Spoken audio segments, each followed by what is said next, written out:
At saka ko na ilalabas yung mga ebidensya, but basically ang sinasabi, nakipagsabwatan si Senator Lacson sa administrasyon para iporma laban kay Jinggoy, kay Cheese, kay Joel.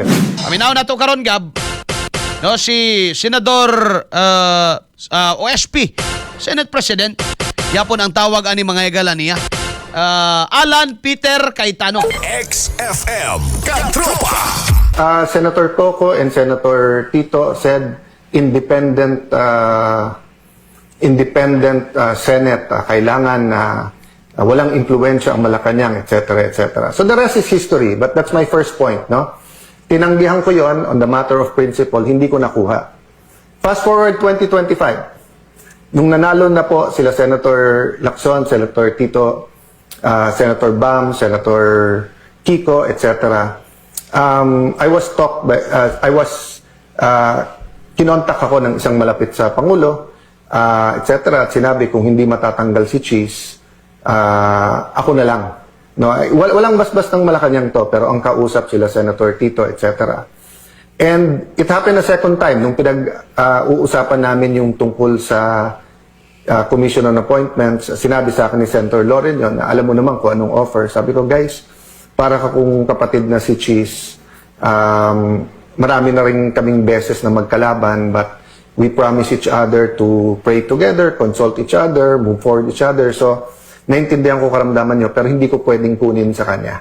I can't do that, no? So, tinanggihan ko ulit. Okay. February 2026, yung ibang mga kasamahan ko, sinabi na, ginamit na yung Blue Ribbon, may mga pinagtakpan sa majority nila, no?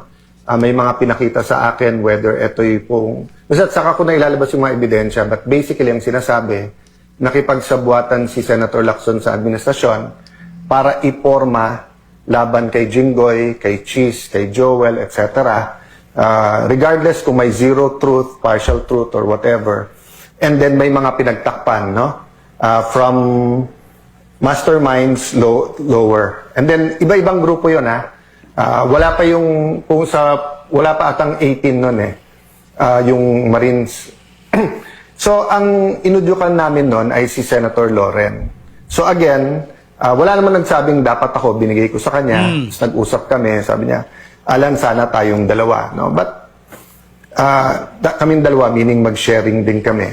So when we were going to execute, dahil may 14 na kami, biglang may mga tumawag at doon po nag-umpisa. Doon ko nalaman na negotiable pala yung mga kaso nila. Kasi tinawagan na yung mga may kaso, huwag nyo lang iboto si Loren, bawiin nyo, hindi na kayo kakasuhan. At yung isa doon, na witness ko mismo dahil sa harap ko, tinawagan yung isang high official at narinig ko yung pinag-usapan. So, we stopped there kasi nga may isa naman, wala naman siyang kaso, yung kunikwento ko sa inyo. Pero nagulat ako, takot na takot, no? And isang dahilan takot, minsan medyo napitik din siya na baka banggitin ang pangalan niya. Although he swears, wala naman siya. At doon ko nga nakita na grabe ang leeway ni Senator Lacson na kasi may sinabi si Senator Lacson doon na parang hindi, kausapin natin yung mga namamahala kasi yung witness na yan ay hindi credible. Pero pagdating kay Joel Villanueva, pagdating kay Jinggoy, pagdating kay Cheese, credible naman yung, well, wala si Cheese ata sa witness na yon, no? Pero dun sa dalawa, Okay na. or at least kay Senator Joel yung witness na, yung particular witness na yun. So what happened is sometime March, I went to see two people. No, one is someone not in government that Alas 8:50 na mga higala. We cannot just discount or dismiss mga higala. Ini mga susama nini nga mga pamahayag. No, mga kaigsunan. Una nga, kung magpatawag og special session, kang kinsa man ni mo pabor, no? Usa ba ni mga higala ka pamaagis paghiusa? O usa ni ka pamaagi mga higala aron nga maipit lag maulawan mga higala kining faction karon ni Cayetano mga kaigsunan. Bullseye! Bullseye! Alas 8:51 mga higala ang tagna sa buntag.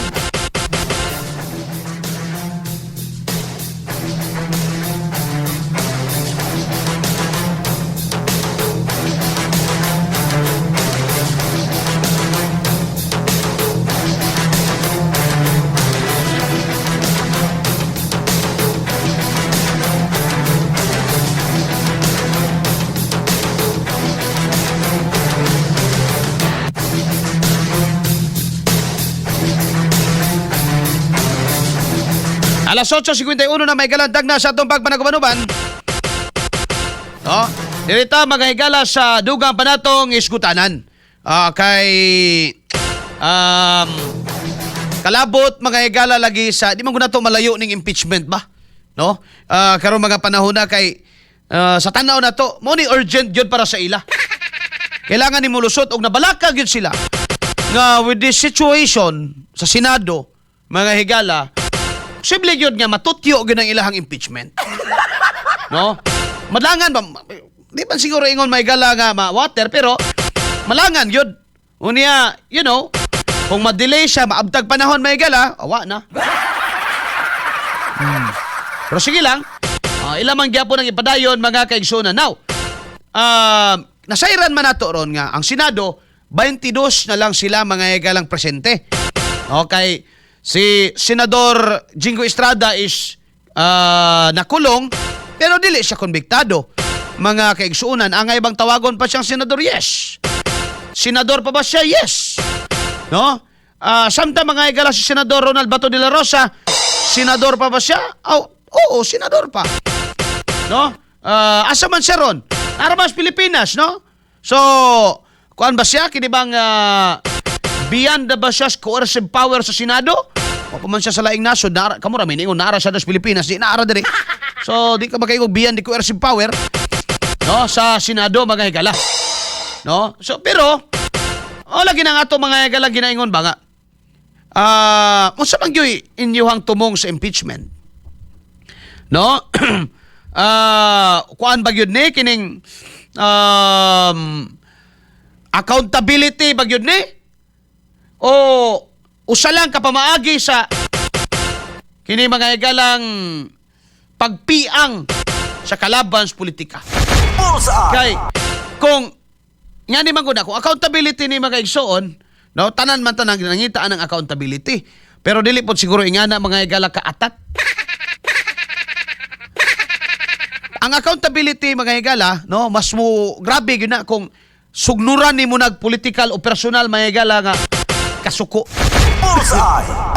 Ay, mahog man na ron nga, ma-weaponize nimo mga higala ang pong accountability, pero at the back of your mind, ang imog yung tumong og tinguha nga mapapas gyud na siya diya sa listahan kay mao joy pinakalig-on niya kalaban. Wa ka nagtan-aw kumun ang kalaban, no? Muadto ka mga higalas progresibong pundok, ang ilang litokon Sara Duterte. Muadto kas mga pare mga higala Pera de los Buenos kato mga pare nga mga uyo ni Marcos, ang ilang mga higalang ginalitok Sara Duterte maoy gukdon. Mga obispo, with all due respect, no? Your Excellencies, mga obispo. No?